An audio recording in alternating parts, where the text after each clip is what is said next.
BBC's Springwatch presenter and conservationist Chris Packham was sacked as a patron of a bird charity because his political views split its membership. The 62-year-old had been linked with Bird of Prey Rehabilitation Centre raptor rescue since the early 90s, but was let go when he became too outspoken in other areas. According to the charity's chairman, Mr. Robbins, when he advised activists to break the law to fight for environmental causes, it was a step too far. The organization finally removed him from their website after cutting ties with him previously, saying that irrespective of anyone's personal views, the charity couldn't support him. Speaking to The Telegraph, Mr. Robbins said, "He was a patron, but we hadn't heard from him in a long time, he hadn't done anything for the charity, and we couldn't contact him. The other reason we decided to remove him was he started to get more and more political in his views, and that didn't sit well with our members either."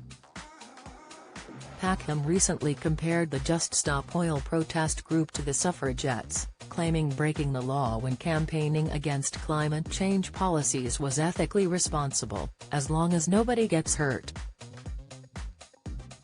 Speaking to Radio Times in September, he said, "The suffragettes set fire to things, smashed a lot of glass, attacked people on the street.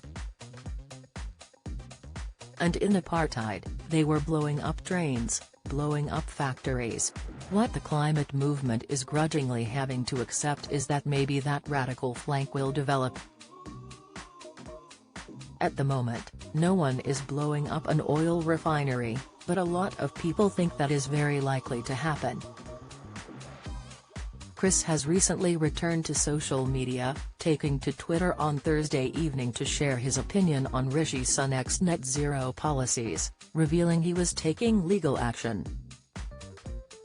He wrote, "I believe the PM broke the law when he delayed net zero back in September.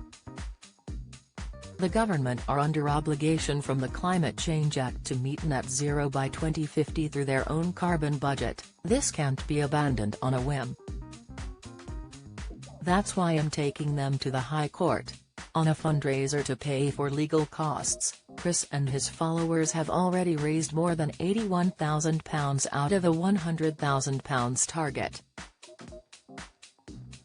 The crowdfunding page reads, "The decisions to delay and abandon key net zero policies and proposals were made by Claire Coutinho MP, Secretary of State for Energy Security and Net Zero, and Mark Harper MP, Secretary of State for Transport, on the same day they were announced by the PM. The decisions flout decision-making processes set down in the Climate Change Act 2008 to ensure legally binding targets for emission reductions can be met and undermine years of careful policy making on these issues." Follow Mirror Celebs on Snapchat, Instagram, Twitter, Facebook, YouTube and Threads.